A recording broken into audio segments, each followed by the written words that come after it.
رودولف راسندل كان قاعد بيفطر في بيت أخوه روبرت، ومرة واحدة دخلت عليه روز مرات أخوه بتسأله Are you going to do something useful in your life؟ أنت مش هتعمل حاجة مفيدة في حياتك؟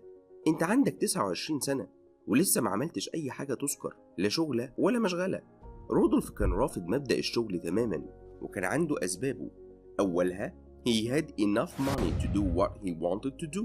عنده ما يكفي من المال علشان يعمل كل حاجة نفسه فيها. تاني سبب تخليه مقتنع إنه ما يشتغلش his brother Robert enjoyed an important position in society. روبرت أخوه كان لورد وله مكانة كبيرة في المجتمع. روز طبعا رافضة كل الحجج بتاعت رودولف وقالت له You do nothing except being lazy. ظهر فجأة بقى أخوه روبرت، وكان رودولف مضطر يدافع عن نفسه ويثبت ليهم إنه عمره ما كان كسول، وقال لهم I had learned a lot when I went to German school and German university. اتعلمت كتير لما رحت المدرسة الألمانية وأنا صغير، ولما كبرت رحت الجامعة الألمانية كمان. وقال لهم كمان I can speak German as well as English. كان فخور جدا إنه بيعرف يتكلم ألماني كويس زي الإنجلش. ده كمان he can speak French, Spanish and Italian. وبيعرف يتكلم لغات تانية كتير زي الفرنساوي والأسباني والإيطالي. وبيستعرض كمان مهاراته القتالية وبيأكد I was good with a gun and a strong swordsman. بيقول إنه بارع في استخدام السيف والمسدس. وكمان مهاراته في الفروسية محدش يقدر يعلي عليه فيها، وبيأكد I can ride any kind of horses. أقدر أركب أي نوع من أنواع الحصنة. روز طبعا مش عاجبها كل الكلام ده وقالت له It's not your red hair that makes you different from your brother. مش لون شعرك الأحمر ده هو اللي مخليك مختلف عن أخوك، في حاجات أهم كتير. Your brother sees the responsibilities of his position in society. أخوك مدرك مسؤولياته في المجتمع ومسؤوليات منصبه، أما أنت بقى only see the opportunities in your position. مش شايف غير الفرص واستغلالها بس. رودولف بقى عشان يضايقها أكتر فيقول لها For me opportunities are responsibilities. الفرصة لما تجيلي مسؤولية إني ما ضيعهاش. في اللحظة دي روز عرضت عليه عرض شغل مع واحد اسمه سير جاكوب. He was going to be an ambassador within 6 months time. وكان محتاج راسندل يشتغل معاه his assistant. رودولف طبعا حب يلم الموضوع وما يضايقهاش أكتر من كده، فقبل العرض وقال لها If nothing happens within 6 months time I would take the job. رودولف وعد روز إنه هيشتغل، بس لسه عنده وقت كبير، دول حوالي 6 شهور. عشان كده قرر يزور بلد اسمها روريتانيا. طب ليه روريتانيا؟ عشان كان في صلة قرابة بين عيلة راسندل في انجلترا وعيلة إلفبرغ في روريتانيا. واللي خلى راسندل متحمس للرحلة أكتر إنه قرأ في جريدة التايمز هيبقى في كورونيشن لنيو كينج في خلال 3 weeks time، وهيبقى في احتفال كبير وهيقدر يقضي وقت حلو. راسندل ما كانش حابب يبلغ حد بخططه خالص، عشان كده قال لروز وروبرت he was going to Alps to write a book about the social problems of people who live there. إن هو رايح جبال الألب علشان يكتب كتاب عن المشاكل الاجتماعية للناس اللي ساكنة هناك. روبرت كان فخور براسندل أخوه جدا وقال له writing a book is a good way to enter politics. انت اخترت الطريق الصح عشان تدخل عالم السياسة. لكن رودولف ما كانش عنده أدنى نية إنه يكتب كتاب ولا حاجة. راسندل في طريق الروريتانيا قرر إنه يعدي على باريس ويقضي فيها 24 ساعة.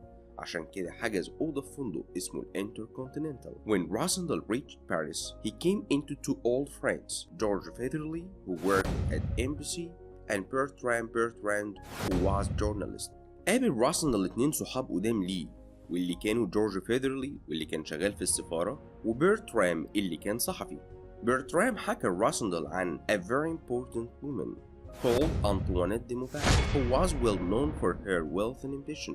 أنطوانيت كانت مشهورة بذكائها وطموحها. وعرف راسندل من جورج فيذرلي إنها تبقى الديوك مايكل بيست فريند اللي سبق على روريتانيا عشان يحضر للكورونيشن. راسندل سأل مين الديوك مايكل ده، فقال له he's the half brother to the new king of روريتانيا and probably wishes he were the king. قالوا يبقى ده الأخ الغير شقيق لملك روريتانيا وكان طمعان في الحكم. تاني يوم جورج فيذرلي راح يودع راسندل في محطة القطر، وكان عارف إن راسندل مسافر على مدينة بريستول، لأن راسندل ما كانش حابب حد يعرف عن زيارته لروريتانيا، وبالأخص بيرترام اللي ممكن يكتب الكلام ده في الجرايد ويروح لأخوه روبرت ومرات أخوه روز. راسندل كان مبسوط لما عرف إن أنطوانيت دي موبا هتبقى معاه في نفس القطر، وكان بيحلم إنه يقابلها، لكن ده ما حصلش لحد ما وصل مدينة ريست. أول ما وصل راسندل لريتانيا عرف إن الكورونيشن was within 2 days time and all the hotels at Strelso were full. عشان كده راسندل قرر إنه يقعد في مدينة زندا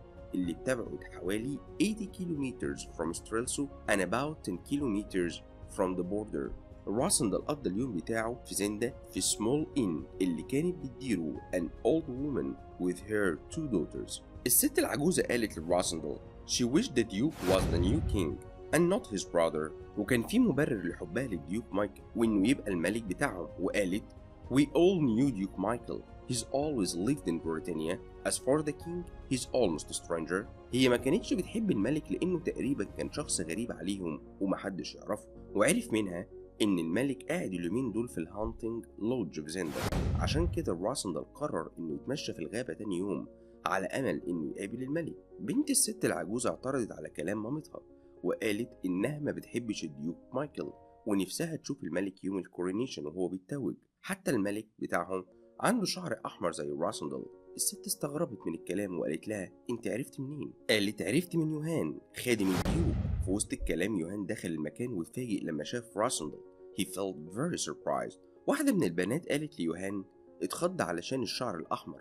We don't often see it in our country unless you are a part of the king's family. محدش عنده الشعر الأحمر ده في روريتانيا غير لما بيكون جزء من عيلة الملك. تاني يوم يوهان عرض على راسندل إنه يقضي يوم الكورونيشن في بيت أخته اللي كانت متجوزة من ويلثي تريدر. راسندل قبل العرض فورا وقرر إنه يمشي المحطة كاملة تاني يوم على أمل إنه يشوف الملك hopefully to meet the king and see the castle of Zenda. لما راسندل شاف الكاسل بتاع زندا he felt amazed. كان مندهش. He admired the castle. أعجب بيها. The castle was old but well built and surrounded by a moat. القلعة كانت قديمة لكنها مبنية كويس وحواليها خندق مائي علشان الحماية، لكن تقدر تدخل وتخرج من الكاسل عن طريق دروب ريج. وكان ورا الكاسل المانشن، وده القصر بتاع الديوك مايكل اللي كان عايش فيه. من كتر اللف في الفورست راسندل تعب ونام تحت شجرة وصحي على صوت 2 رجالة، واحد اسمه سابت والتاني اسمه فريدز who were the king's men اللي كانوا رجالة الملك. They were surprised because Rasandal was exactly like their king. كانوا مندهشين جدا لأن راسندل تقريبا كان شبه الملك بتاعهم بالظبط. وفجأة بعد شوية الملك بتاعهم ظهر رودولف the fifth، واللي ما كانش أقل اندهاش منهم، والكل فضل واقف في صمت.